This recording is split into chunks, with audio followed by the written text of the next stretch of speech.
Hello, RPG fans. I'm part of a group that streams live on Monday nights. I recently had a chance to sit down with the game master for that session, DM Faenor. He's an experienced professional game master. And we talked about all kinds of things from just getting to know him a little better as a person to how he built and balances the game of Goblinstone, as well as advice for GMs and players. I hope you enjoy it. Please remember as we get started, like and subscribe to help this channel grow. It would help me out a lot, and I would appreciate it if you could do that for me. Today I have with me DM Faenor.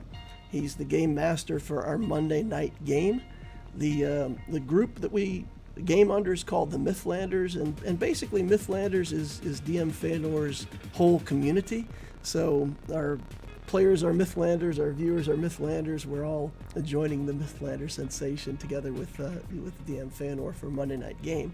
So today we're going to talk with DM Faenor about the campaign, about all interesting things RPG. So if you're into that kind of thing, hang out, listen to us, and find out one man's way to do these things very well. Welcome, DM Faenor. Howdy, everybody. All right. Can you tell us a little bit about yourself? How did you get into gaming? Well, there's probably a lot of different answers to that, but I'll just kind of like retrace my steps, I think. So, I'm a 70s baby, like late 70s. So I kind of grew up with video games a little bit. So, early on playing Atari games and stuff like that. The ones that always interested me are the ones that suggested a bigger story. So like the boxing games and Pong and all that stuff didn't, but like, I don't know if you remember like Pitfall or any of that stuff, So those are the things that really kind of got me in terms of video games. Both of my parents were big readers. My mother was into fantasy and my father was into sci-fi. I was kind of an odd kid, at least compared to, I grew up out in the country, in the very, just very rural, very out in the sticks. So growing up in the 80s in the country was kind of like growing up in the 70s in suburbia, probably. Just in terms of like styles and fashions and what people were interested in out there. We actually have that in common. I grew up also in the same time period in the middle of nowhere, and I was also a weird kid. yeah. So you get it, right? There's not a lot of other people or groups or anything that's sort of reflecting your interests back to you. So your one relative gives you a book, you watch some neat movie, you see a video game, and little things start to come alive. Little things that you have to go and explore in your head because they're not really being reflected back to you a lot by your community and society. And so right there you're starting off this little exploration of just the things that interest you. And most of those things also involve that, there's more to that story. There's a mystery there. There's something to figure out, And being a really curious kid growing up in a very simple environment, I think you can understand that too, where you found things to generate interest about, because your brain just needs to feed itself and needs to put things together. It needs to work on things, And then your influences, you have that cool uncle, that cool aunt. One of your parents gives you an influential book, when my eldest sister, when she started, I guess, late middle school, 8th grade, Legend of Zelda came out. She loved it. She got me to play it with her. So the very first Legend of Zelda game. And she also brought the first, the very first Dragon Quest, Dragon Warrior, right? It's a video game it came out on the NES. It was the first sort of JRPG role-playing game that I played. So she brought me that and taught me how to play it, and I ended up getting a copy for Christmas. Then she went away to college, and when she came back, she had a new boyfriend, and she had D&D. Not sure which one they had, but that Christmas I got the starter set, and it was the red book, the blue book, and Isle of Dread, And so yeah, that was my start pretty much. I grew up out in the country. I didn't have I was mostly talking my family into playing it. There weren't a lot of people where I grew up, people my age or anything. So. I gotta say, I don't miss that whole 2-hit armor class 0 stuff. No, I don't. It's roughly the same. It just flipped around, Yeah, a few different. I think it's easier to understand now, though. I do too. I love it. Yeah, love ascending armor class. All the numbers go one direction. Great stuff. All right, so then as a professional GM, I mean that's a lot of what you do for a living now is run D&D games, I understand. So how much of your content is created by yourself versus how much do you go out and look to purchase content for influence or inspiration? That's a great question. So I run 4 tables, including the stream of homebrew campaigns. All of the overall content is mine. I make as many of the maps as possible for Goblinstone. I'm making all of the maps so far. I might get into a pinch, but no. My plan is to have all of those on stream be things that I made on Incarnate, and touched up with Photoshop or whatever. But I do buy a lot of packets and packages, particularly spell tokens and art for Roll20, animated spell effects, tokens for characters, and I do buy maps, but it's mostly generic stuff where, like, I'll buy a package of, this campaign is going into like the icy north, so I'll buy a bunch of maps, usually from Seafoot Games. Check them out; they're really good. And like, just, then I'll open them up in like Photoshop or Paint and put them together and make a larger piece. So it's hard to break it down in percentages. I don't think I've ever really tried to do that, but I don't know. I do support a lot on Roll20 Marketplace, just buying those extra maps and tokens and things like that. And occasionally, I'll find some map that in a packet that I can purchase that's just perfect for a scene that I've got ahead of me in a campaign. But as a lot of GMs know, like, maps are very niche once you get into like boss fights and dungeons, and you almost have to make your own at a certain point. So I love it. Okay, so suffice to say, most of the settings that you're running, you've created yourself. Yeah, I do run 3 tables of modules, but they're old. They're first edition or first edition advanced modules that I've updated, and I'm also creating all new maps for them as I go from the blue and white maps in the back of the modules that I still have copies of. Okay. Now, I've got the opportunity to play in several of your different worlds, and I have to say, the settings that you have are quite, I mean, they're all fantasy settings, they're all like medieval stuff, but they are very different in the details of like how the world works, the background, the setting, what the characters are up against. How do you keep all that straight with all the different lore, the different settings, the different NPC personalities? I'm curious how you keep that separated. Man, that's a good question too. Again, there's a few ways I could answer that. On the one hand, like, every world has its own theme, its own sort of its own theme, and not gimmick, but its own particular, right? You play in a world that's a massive city trapped in a dome. It's about 250 miles across. The city is built up everywhere they can and delves down, and the further you go down, the more it's like sort of extra dimensional, and there's these mega dungeons down below, right? And so it's got its own particular lore and history to it. And then you played in a world where it was a flooded world. Land was a myth, but it was found, and a war breaks out between the people that land and the people on land. And that, of course, has its own history, and it's just got its own theme and feeling. And that each world is sort of inspired by, a set of things that I've read or watched or other games that I've played, and then, of course, my own ideas. And so on the one hand, they're just really distinct and they stand out. They're all connected, ultimately. And so there are bits that the bigger pieces of the lore all connect.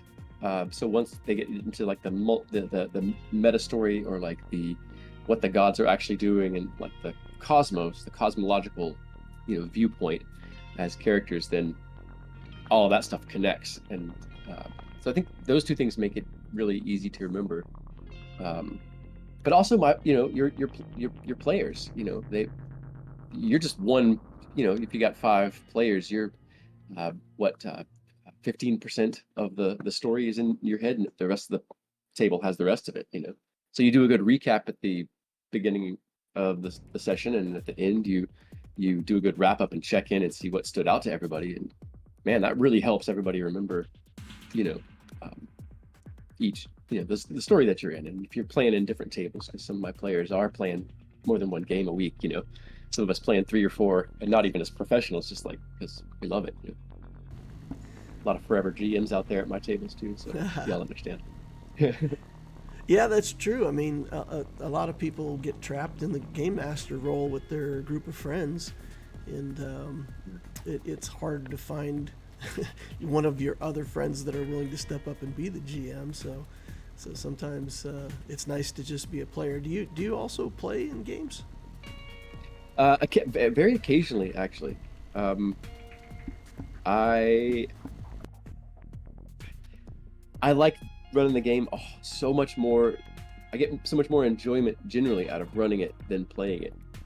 Over the 35 years or so that I've been in the hobby and playing, most of my time's actually been running it. As a kid, well, my sister and her now husband would come home for the holidays and stuff, and I'd play with them. But beyond that, there was nobody else who knew the game. So if I got my sister to play, or one of my neighbors to play, or I got my dad and my stepsister to play, I was running the game. And so for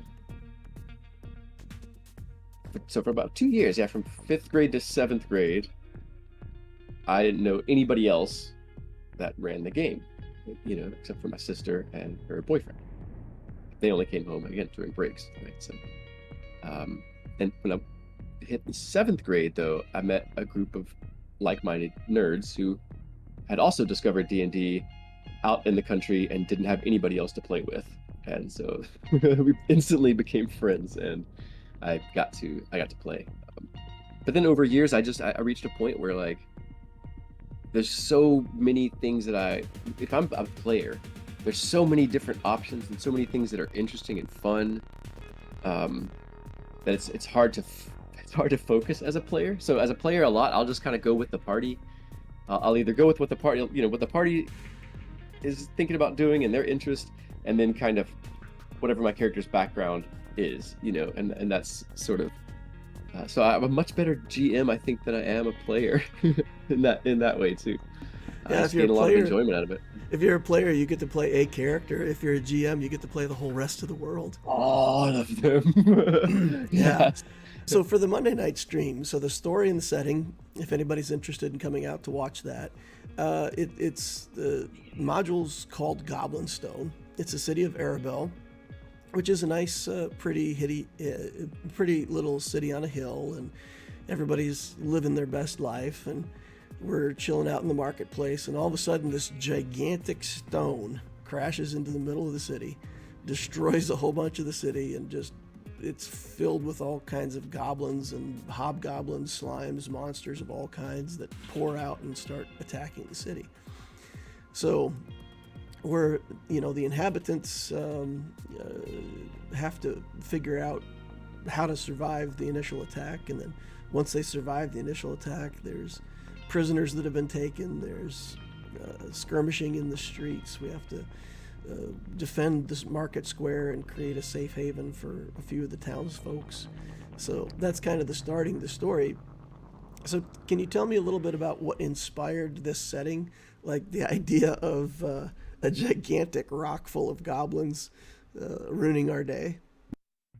In general, D&D players, we tend to, there's a default direction that's taken, an approach to the game and the material for a lot of tables. You'll see it on the internet. You'll see it in your group of old school gamers who are just, beer and pretzels, and and some people call it like the murder hobo syndrome.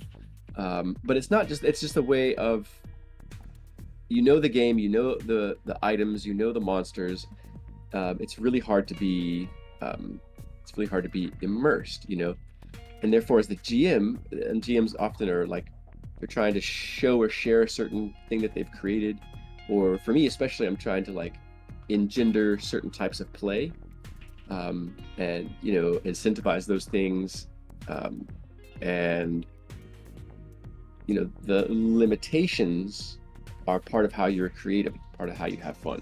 you know so a lot of my worlds I take a theme and story, I find rules to support that, and I kind of have it all together as a piece, and that's in part again to like sort of engender certain types of play. I think in 5e I've really been trying to bring back certain really old school elements that I avoided as a kid, that I hated, like my when I finally had an adult to play D&D with, my stepdad, and he was like he was the killer GM. He was that guy.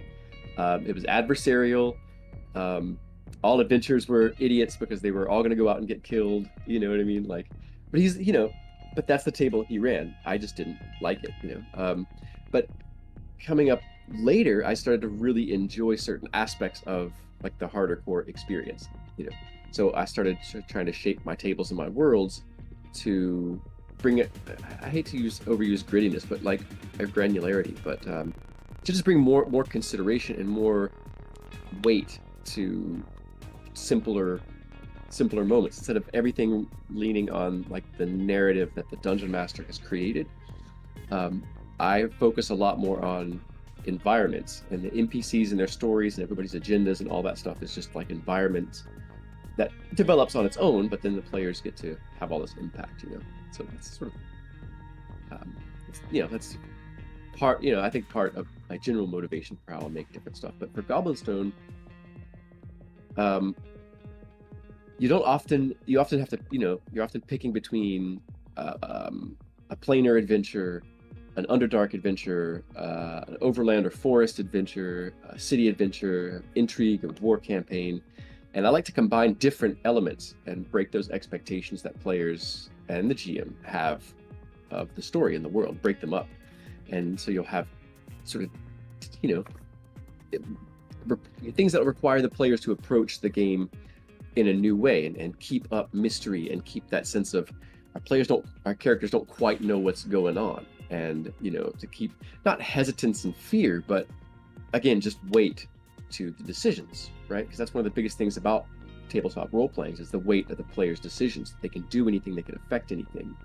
But if you just put a kid in a sandbox, they're going to get bored after a while. But if you put a jungle gym in that sandbox, and you put a swing set in that sandbox, the kid's going to play for longer, right? So there's some of those considerations as well. But I like the idea of an urban campaign. I like the idea of having stakes. People are, there's some people who are invested. They have family members. They have this or that. You've got 2 people in the Goblinstone campaign that get to use the urchin feat, which is useless in most campaigns, but it's an awesome feat. It's fantastic. You get bounty hunters. You get people that are deeply entrenched or enmeshed in the history of the world, as characters who are like, your character X. He's invested in the events.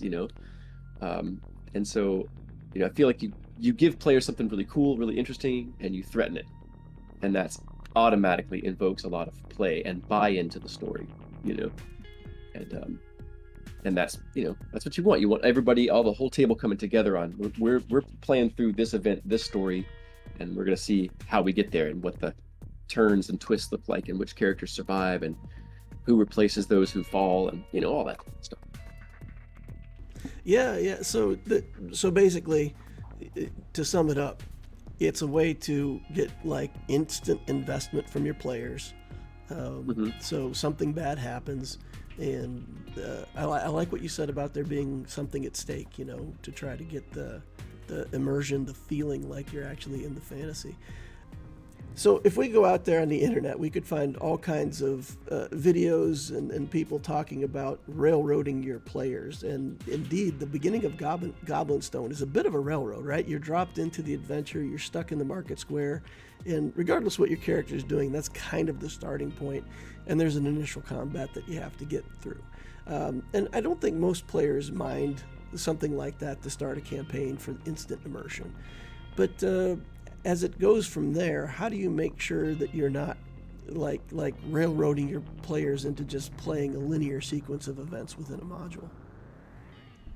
I think it's I think it's the internet community, and it's Hasbro that's telling everybody that that's selling the idea that you can do everything and anything you want, and that the GM should never ever curtail the player's options or choices or any of that. It's the GM's job to say yes and or no but, and to put limitations for the players to work through. Right. That's creativity really comes in within constraint. A lot of people will tell you that. You do a session 0 with your table and you say, hey, this is the campaign I want to run. How does it sound to everybody?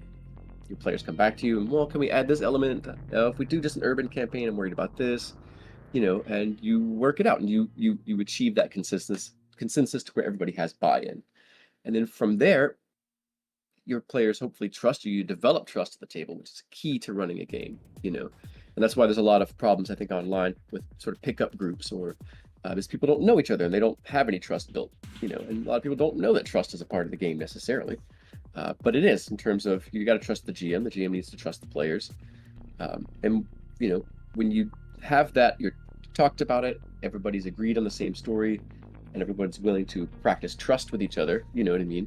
Then you've got good buy-in, and the GM can do all kinds of stuff, and the players will go with it and trust them, but you got to pay it off to the players, and that also will build that trust. Interesting. So yeah, I think, yeah. So to use an analogy, and maybe you just do this naturally and don't even realize you're doing it, but if we want to use the railroad analogy, I feel like the games that you run are kind of like walking into a massive subway station.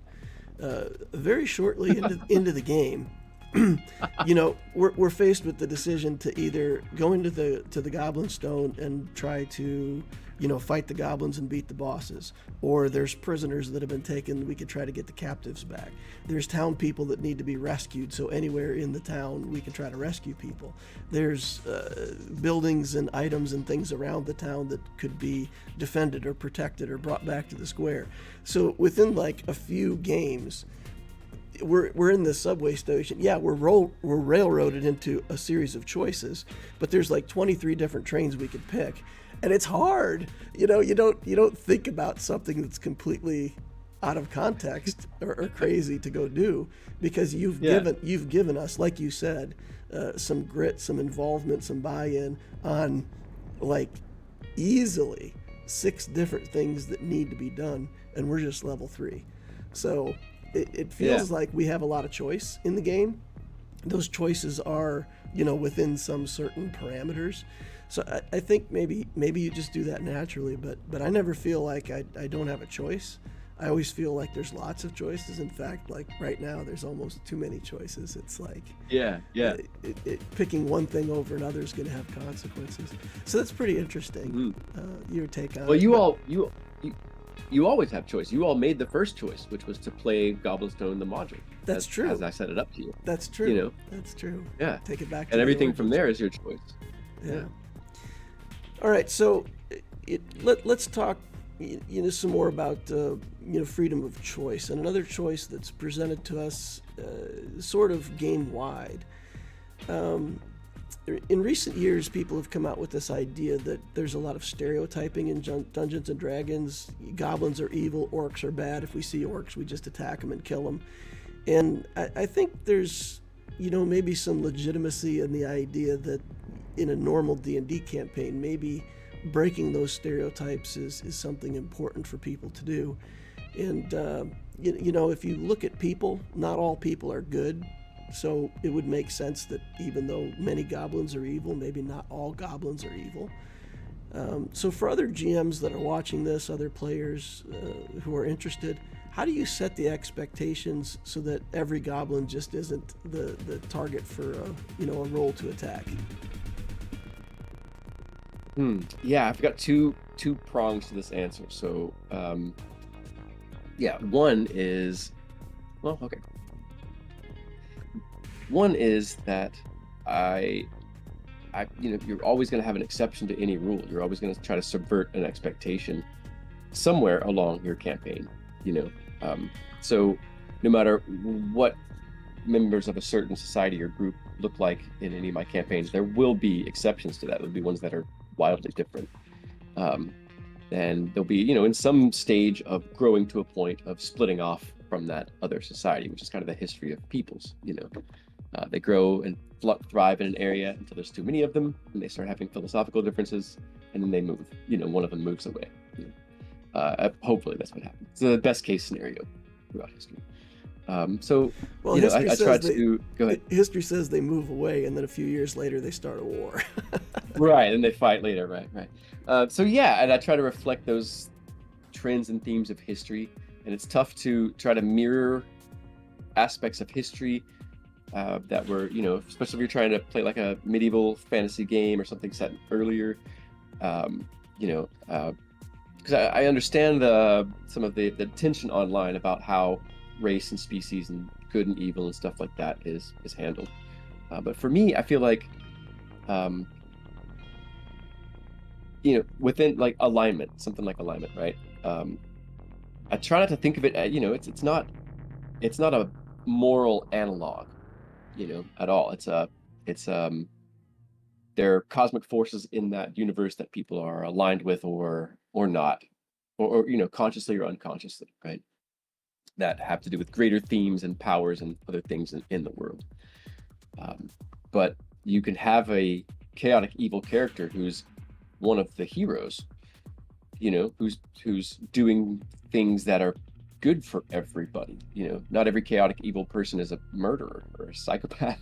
Not every lawful good person is a person that has empathy and cares about other people. You know what I'm saying? Those are good qualities. You know what I mean? So there's not a direct one-to-one there. And I think on the and on the other side, the other answer I have is that these fantasy stories they're always metaphorical, and not to good and evil, not to religion, but to aspects of our own psyche, our own inner world. That Jungian sort of approach to story, that Campbellian approach to mythology. I take those to heart. So that the themes of good and evil and light and dark within a fantasy world, that's about those feelings and experiences within us, of being, despair and fear and pain and love and bravery and hope and support, and sacrifice, and all of those things that fall into heroic fantasy. But I do understand, that these are things that we play every day. We do have serious issues of moral judgment in the world that keep us from working together as well as we could, and kind of keep, friction in our society. And I understand that. So people want to remove some of these aspects from play, to not be maybe constantly faced, or have these things reinforced, and fed back into society. So it's definitely a delicate thing. But yeah, there's not in my campaigns, there's very few things that are morally beyond saving. There's maybe demonic entities or things like that, just things that are from outside of this universe, are not human or humanoid or anything like that. But as far as everything else in any of my D&D worlds, yeah, it's more a matter of their past and their current society and the demands that their environment and society place on them, that sort of make them moral or amoral. Yeah, produce their alignment, so to speak. Well, I can talk about that for hours. Yeah, I will say that you make some empathetic characters, and we've already had one goblin that more or less saved our life. So at least one goblin in the Goblinstone is our ally. And in the Thursday night game, we've got a group of hobgoblin bodyguards now. So being open-minded to that sort of thing, and in your games you never know. I For sure. have to say that like that there's very few assumptions that could be made about the right and wrong side of things until you ask and investigate and talk and figure some things out. So I love that. I love that that the morality of your games is not play into the stereotypes, or at least in my experience, it hasn't. All right, so let's talk some more about running a game with different classes. So you were talking a little bit about the group makeup, and in D&D 5e, I think generically it's agreed that some of the spellcasters are the most powerful classes, with wizards having the broadest access to spells. Then they're probably the most powerful overall class in D&D at high levels. The Mythlander group, surprisingly, no wizards, no sorcerer, no warlocks. The arcane casters are just out of the party. But we do have a lot of characters that can make a good stealth check. So I know that the character building rules when you start a game are very loose and open, and you let people build anything they want, and basically you take it on yourself to build an adventure that balances the party. So can you talk to me about how you do that? If a party gets put together and they're missing some critical elements, like how do you change the campaign so that they can still have fun? And I honestly, I there's not really an answer there, because I don't create scenarios. I don't create the solutions to scenarios for the most part. I'll have things that will definitely work, but it's not the intended way for you to solve it. It's just, this would be the easiest way if the party figures this out. But there's multiple other avenues that can be figured out. And there's always things that you haven't thought of, So sometimes the players will do something, I'm like, oh yeah, that connects to this other tier way of solving the problem, So I just sort of lean into that, and I lean into the players and their characters, how they plan around not having a tank or not having a wizard, and then of course the enemies, as they learn about the party, if that's the case, then they can exploit that, And then in game design, I try not to purposely make things that can beat my enemies, my players, every fight. Only enemies that know about them, or there's a chance that you'll stumble into something that has resistances to your magics, or you'll stumble into something that's highly arcane. But in any given campaign, there's going to be stuff that hits that party's gap, and there's going to be tough fights automatically. So the thing is, as a GM, if you're planning for that stuff, you just go, oh, okay, so these are their weaknesses, and you just recognize that when you set up a boss fight involving the party's weaknesses, that like, this is going to be a heavy fight, and give them foreshadowing and give them the healing potions they need, set it up, and put suggestions in there in the narrative for them to take their healer with them, or make sure that their other options are reduced. Like, it doesn't sound as good to take the other thief with it. It sounds better to take the fighter and the cleric for some reason, but you still make it their choice, and you make it. Yeah, I don't believe in balance for combats and things like that either. Interesting. Yeah. But honestly, I've seen you be. I've seen you take both sides where you're fairly generous with the players, where somebody wants to do something crazy or heroic, and you just lean into it and let it happen. I've also seen some times where you've just said, okay, no, we're not going to do that. So, for example, there was a time in our Thursday night game where my character jumped off of a high place, and on his way down, grappled a character that was flying around in the middle, and that was all quite a heroic sequence.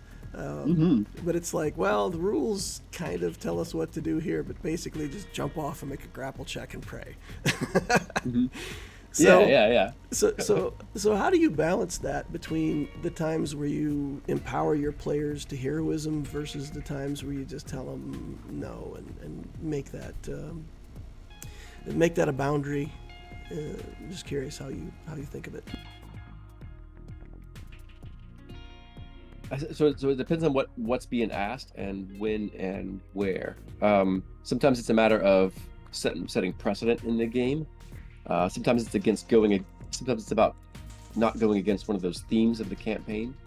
Certain things are more difficult in certain campaigns than others. And therefore certain skills and abilities are more powerful in certain campaigns than others. Sometimes it's a matter of how many hits that particular character has taken. If that player has been rolling ones all night and everything has failed and they've wasted all their spells because they keep getting dispelled or countered, and they're hanging on to a good time by just their fingernails, yeah, man, you let the rule of cool flow right there. You gotta keep letting life flow through the table. If parts of one player's well, that's part of your table, that's part of the story, it's part of the night that's dead.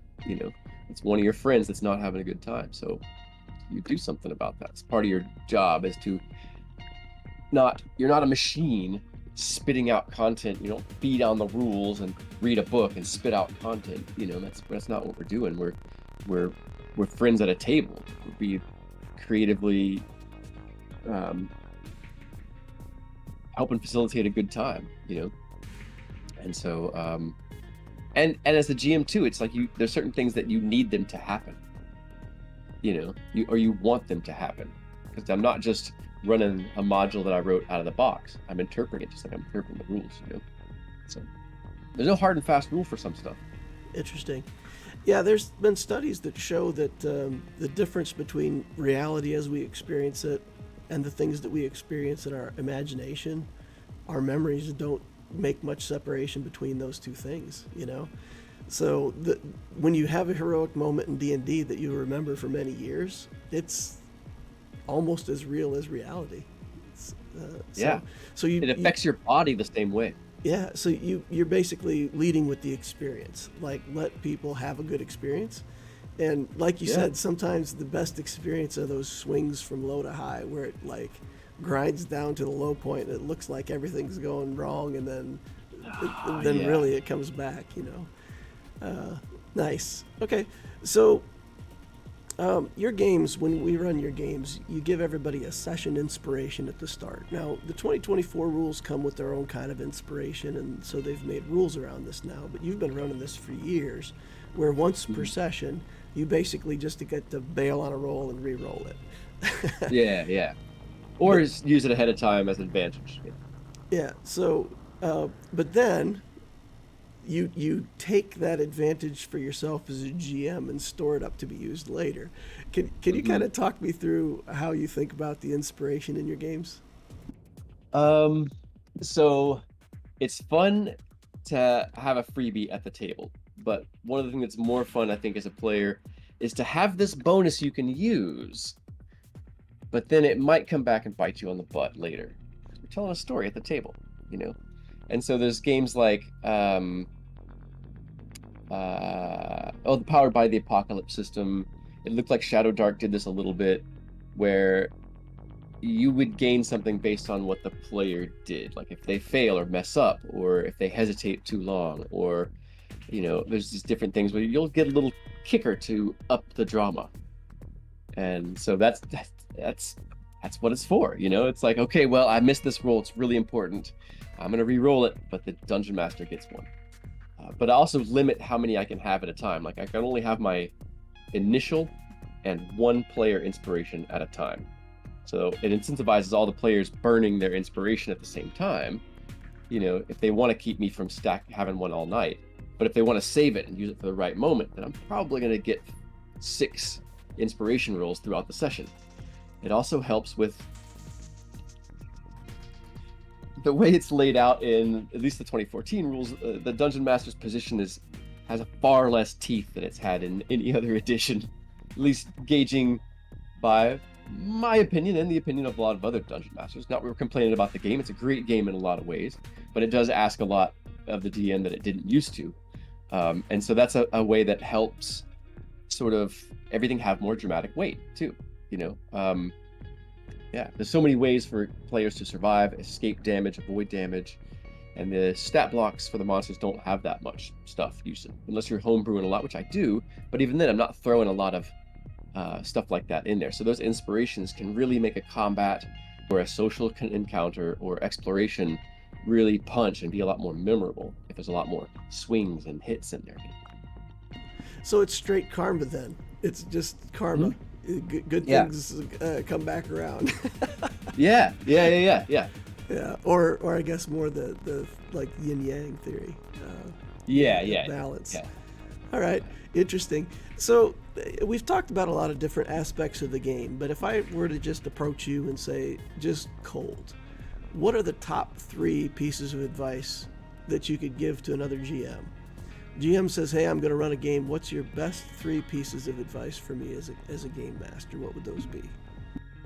Okay, without being asked anything else, they're just like, what's your 3 pieces of advice?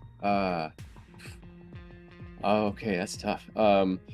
Number 1, the rules are there to serve the experience at the table, not vice versa. We're not there to serve the rule system, like on a platter, or serve it like, yes, master. It's there to serve us and to serve the players. All right, so that's 1. 2, you are a player at the table. What is fun to you is going to more likely be fun for your players. You're going to add more nuance and color and flavor to it. You're also a player in that you're not there to suffer for your friends to have a good time.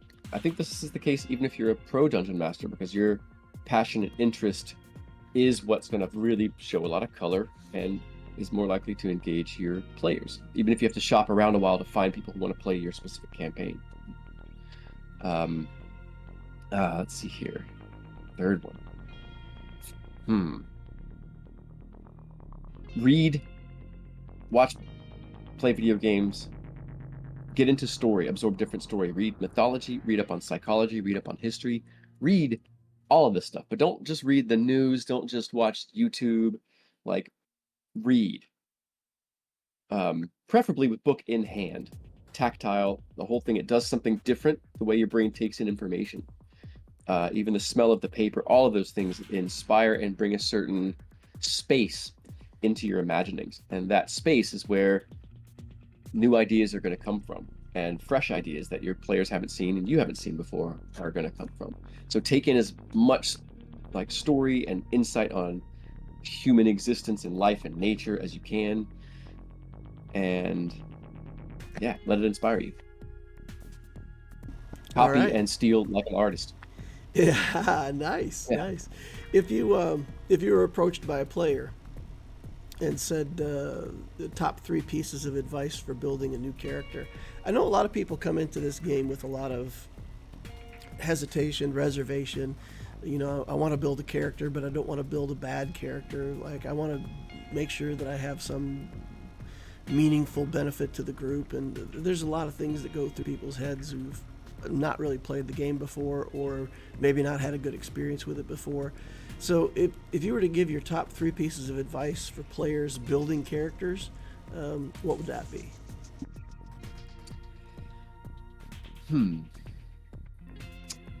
So the rules, other people at the table know the rules. So think about what do they look like? What are they good at? What kind of fantasy do you want to engage in as the player? Do you want to be the person who sneaks through the night and listens in on conversations, who can slip in and take out their enemies without being spotted? Do you want to be the person who's the excellent expert researcher who has arcane magic, who, collects and studies dusty old tomes? Do you want to be, the holy knight? Do you want to be a pirate and swashbuckler? Well, like, what fantasy do you want to engage in? And how many options do you want? How much nuance in the character do you want? That's what I would be saying to a new player, and answer those questions and let your table and your GM help you build a character. Because you can say, well, I just want to be really good with weapons. I want to wear heavy armor. I want to have a huge sword. I want to be, really, I want to be really good at flirting with people, but I don't want to have a lot of options. I just want to be really simple in combat and that, and they're like, "Well, cool, champion fighter sounds like you want to be a human with high charisma, you know, and a good persuasion skill." Okay, bam, there you go, and you have the appearance, the play style, and the sort of combat options that you're looking for. How You much don't have to know everything.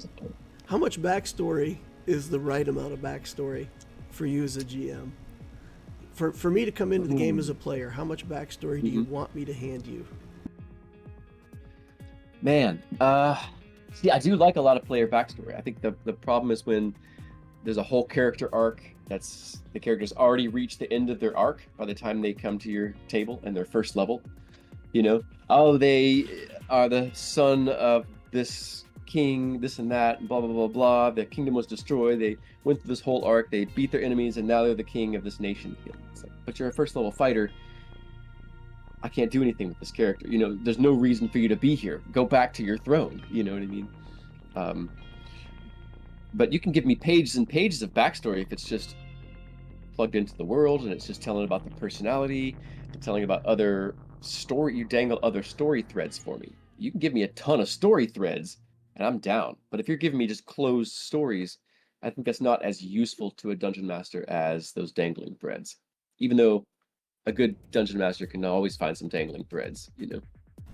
Yeah, so have them be level 1, but have them have a reason to be a level 1. Yeah, like X did. Adventuring is not fun. It's sort of the undesirable kind of workaday job that some people are incredibly successful at, but most people fail in. So adventures, at least in my mind, in my campaigns that I've ran in the past, they're typically, like lower class citizens or middle class or people with nothing left to lose. Who's going to go fight a dragon? Well, the person with absolutely nothing to lose, right? Yeah. So there's a lot of tragic backstories in D&D, but like you said, actually we did that with X. You and I talked, and we actually built a backstory where X had previously been somebody important, but that all got completely reset. So at level 1, it's not that he has this backstory that's a closed arc. He had a nice arc going, and then somebody just cut that arc off and put him back at level 1 and said, okay, start over. Yeah, and that's interesting. That gives the dungeon master a lot to work with. Yeah, so he's kind of a unique character in the Monday night game. So returning to the Monday night game then, Goblinstone. Yeah, for anybody watching this, look us up, DM Faenor on Twitch, Mythlanders, Monday night game, 7 p.m. Central Time US. The streams, once we're done with them, are put up on YouTube, so you can catch up from the very first session and watch us play and fumble around a little bit with our tech on the first session. But after that, we got it tuned down, and we're getting better with every session. So you can catch up on Goblinstone on YouTube if you want to. So let me ask, what are your hopes for the Goblinstone stream, DM? What are you trying to accomplish with this live stream on Monday nights? A few things, I've never been one to put myself out there. I've always been kind of kept to myself and sort of quietly developed skills and interests where the world didn't really know about it. And now we live in a day and age where people are interested in how different games might be run or a different dungeon master's style. So first and foremost, it's just a way of just opening up to the world and just kind of sharing what I do. And that's because you can understand this too. Like there was a time where we had to hide our hobby. Like that can't be stressed enough. Like, and growing up in the country, we double had to hide that stuff. So it's sort of a like, wow, I can let all this stuff go and share this sort of publicly. You know what I mean? That I'm into this. And I'm a super nerdiest nerd about it. You know what I mean? And I could be proud of that. And that's fantastic. And so that's part of it, just sharing what I do, the nuances and differences in my style. And also, with that is like the kind of tables that accrue around me, the kind of, the kind of stories or players that tend to come to my tables. Although on stream, our streaming game, our group trends, aside from Pon Pon, much older than most of my campaigns are much more varied in age. It's like with the dome, we've got my age, your age, and then down to, of course, a very young player at the table. Yeah, So we have an 11-year-old at our table. yeah, we have an 11-year-old. And another one, I have a 10-year-old, and then a fellow who's, I think, my age, late 40s. So I think I got off track there. Yeah. So Oh yeah. To just kind of share what I do. The second then, of course, is this modules that I've been working on since I started running 5e. One of the first things that I ran before I ran any other content was the intro, the Market Square Massacre. I ran it at a small convention outside of Nashville, Tennessee, and I think I'm going to run it again this year.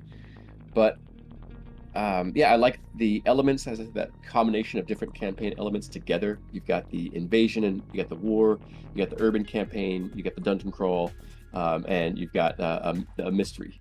So like all of those campaign styles at once, good stuff. And eventually I want to put this out there for other players, to other people to run, polishing up, making all the maps, making it as good as I can, so that eventually we can put it to market.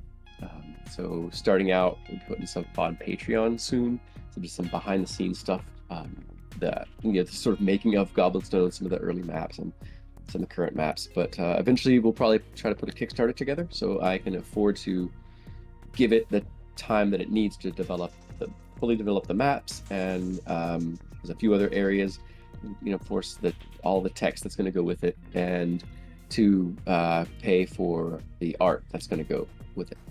So yeah. So then there's a unique opportunity for future people who might want to run Goblinstone, that they can actually watch, at least for the opening, how that's actually run in gameplay. Yeah, and I'll probably do some behind the scenes vids, that like kind of step by step how to run this type of scenario. That's another set of things I'm working on launching with little projects. But first I'll be doing some small scenarios, not Goblinstone proper. I cut my teeth on the process. Nice. So future things in development. That's awesome. All right, so that I don't think I had any more questions that I can think of off the top of my head for you today. Is there anything specific that you wanted to talk about? Let's see. Well, I mentioned, I've got some stuff that's coming up on Patreon soon, so you all can find me there. A lot of stuff will be just free, just the free tier of subscription, and you'll be able to see some maps and sort of interact and read on my thought processes and stuff if you're interested in that sort of thing. And also, that's a way to support what I do. I have players that, a lot of people are having trouble nowadays, and got players at various stages of what they can pay, and a few players that can't pay. So Patreon is a way to support people who can't afford to play at a good table, being able to afford playing at a good table. I'm looking to I might in the next year launch another stream, but it's going to have a different theme and be a different time, absolutely different time slot, as our Mythlanders is Mondays at 7. Something else I wanted to say. Goodness. There was a third reason for doing the stream Goblinstone. It's that a lot of people in the group, a lot of the Mythlanders at the table, all also have other their own projects that we're forming a little bit of a network to help support each other, and so yeah, that's pretty exciting. All right. Well, I know that I appreciate and I love your storytelling and the funny moments that happen in the game. You give players plenty of space to let that stuff happen naturally. You give good combats that are extremely challenging in some cases. You give some combats that are easy and we just fly through them. So there's this combination of, you sometimes you just gotta do what you gotta do to get to the next scene, and sometimes it's everything you got for the rest of the day, and people are laying on the ground. So it's an interesting balance. It's great storytelling. There's role-playing time, there's combat time, there's everything in between. So I love it. I'm glad to be part of it, and hope that we can keep building X's story together and find out where he ends up. All right, that's going to wrap it up. Tremendous. What's that? I said that's tremendous, man. It's been such a joy having you at my tables and collaborating and working together on this stuff. I was really excited to be here for this, so thanks a lot to you, and I appreciate all the hard work that you're putting out there, putting out good content for your community. And it's fantastic. Well, hey, I hope people see this and enjoy it and want to come over and see more of DM Faenor. So I'll put the links in the description down below in the video so that you can just click on that and go over to his stuff and see what's going on. And hopefully we'll see you on Monday night. Thank you all for watching. Absolutely. Please remember, hit that like button on the way out if you didn't hit it on the way in. It really does help the channel. Subscribe if you want to see more stuff like this in the future.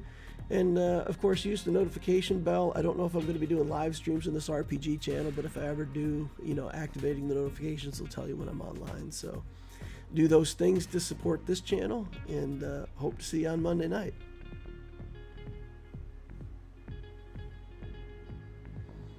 All right.